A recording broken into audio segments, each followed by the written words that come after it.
Alright, so we're doing baby back pork ribs today, and we are just going to pull this, pull the membrane off the back of all of these, give them a good rip, and then we're going to rub up this pork.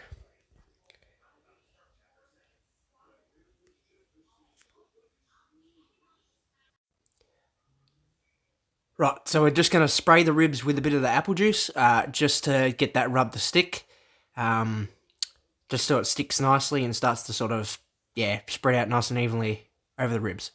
We're using KC Butt Spice. This is my go-to rub for a real nice, sweet but spicy pork baby back rib. I'm just going to rub it up really thoroughly on both sides. We're going to apply this pretty liberally. I mean, we really want to get that flavour in there. I mean, we're going to make like a dessert pork rib. This is going to be real good. Alright, just going to pat this down real nice and let that rub set. Probably should have been wearing gloves, but, you know, just cooking for myself today, so whatever. Right, we've got the pit up to temp at 225 Fahrenheit. We're going to chuck these ribs on for about 3.5 hours until they're starting to get a little bit barky, and then we're going to come back and check in and wrap them.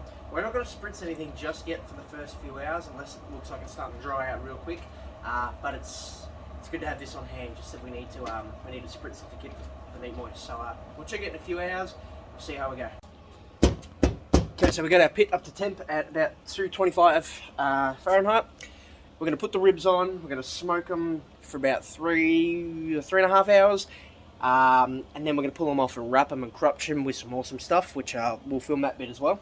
I'm not going to spritz it yet. I want to try and let a nice bark form in that 3-hour time, but I always like to keep the apple juice spray on hand, just in case the meat starts to look like it's drying out too quick, or our temps fluctuate and we need to do that. So let's get these things on. Okay, so we've got the ribs in. We're going to let them cook for about 3.5 hours. We are smoking on hickory pellets. Now, pork, especially baby back ribs, go really well with applewood a lot of the time. But I've been cooking with hickory all week. It's what was in the pellet hopper. It's what I had easy access to. But hickory gives a real strong, nice, bacony flavour to things. So goes really well with pork as well. So let's have a look. Ooh! Alright, so see them all in there. Let's let these cook for a few hours and we'll come back and wrap them. So far I've been cooking about an hour and a half, and already they're starting to get a very nice colour to them, but I can see they also starting to look a little dry, so let's give them a bit of a spray down with the juice. Keep that baby's nice and moist. Make sure they don't dry out.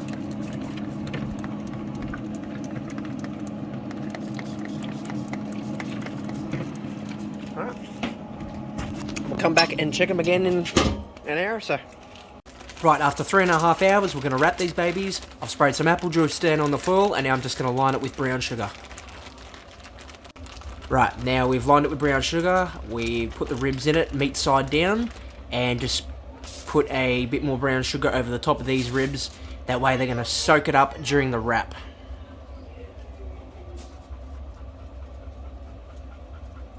So these are going to sit in this foil with the apple juice and the brown sugar for another hour or so. We're going to wrap them up loosely, that way you still get a bit of airflow in, because we're not necessarily doing this as a crutch, or a Texas crutch like you would with a brisket or another thick protein.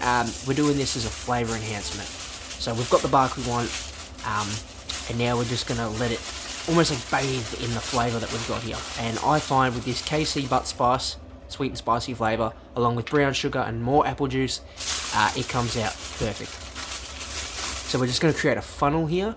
That way, to avoid the mess, we're just going to pour the apple juice into the little funnel. That way it drips down in there and the ribs bathe in it, and that way it's not, I'm not trying to, pour it into the foil and then it goes everywhere.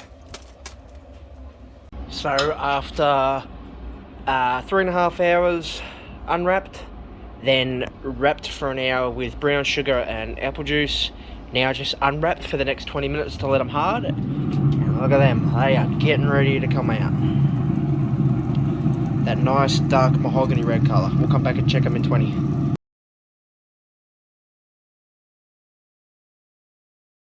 Alright, so it's been almost 5 hours in total, and the way we're going to check if these are done, now you can put a thermometer in and see if it's around the 195-ish mark, but when you're doing competition style, you want to be able to have them tender, but not to the point where they fall off the bone. So you want to do the bend test. So put one finger in the middle, and if the rib rack bends on each side, and both sides still touch the grill grate, then you know they're done. That bend, and they don't crack in the middle, that's done. Let's pull these things off.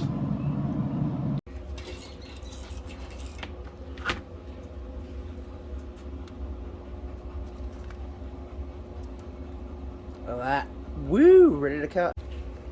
I was going to sauce them, but I will. I'll sauce a couple of them.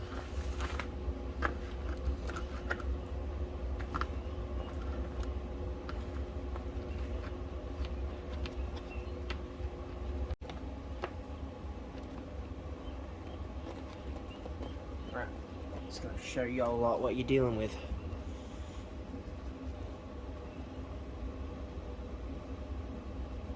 Look at that.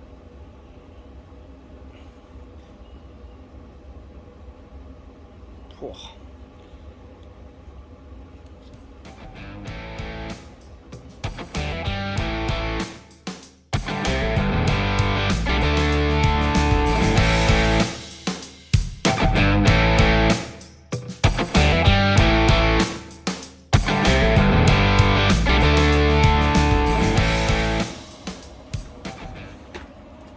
So what we're going to do here, these bad boys that I want to sauce up, these small ones. So, just going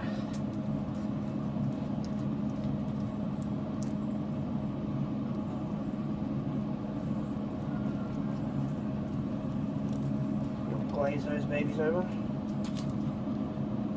Some barbecue sauce, and this is just a I forget the brand of it, but it's a barbecue rib sauce. It's got a real sweet tang to it. Goes well with these sweet and spicy ribs, so it's gonna be real good.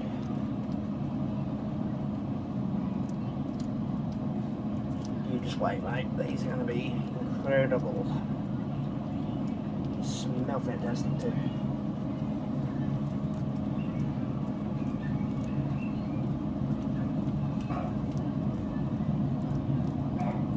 Alright, we'll give them a couple minutes.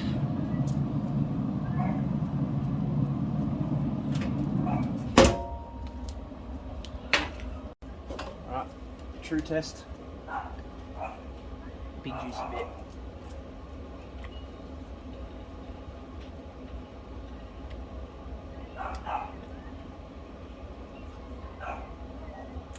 It's fucking incredible.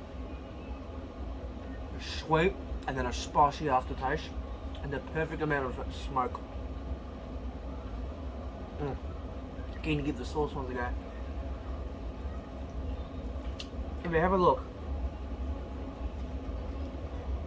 you'll notice this bite mark here, ready? It's tender, and I could flick my finger through it to break it with the perfect bite mark. That is perfect. Cheers.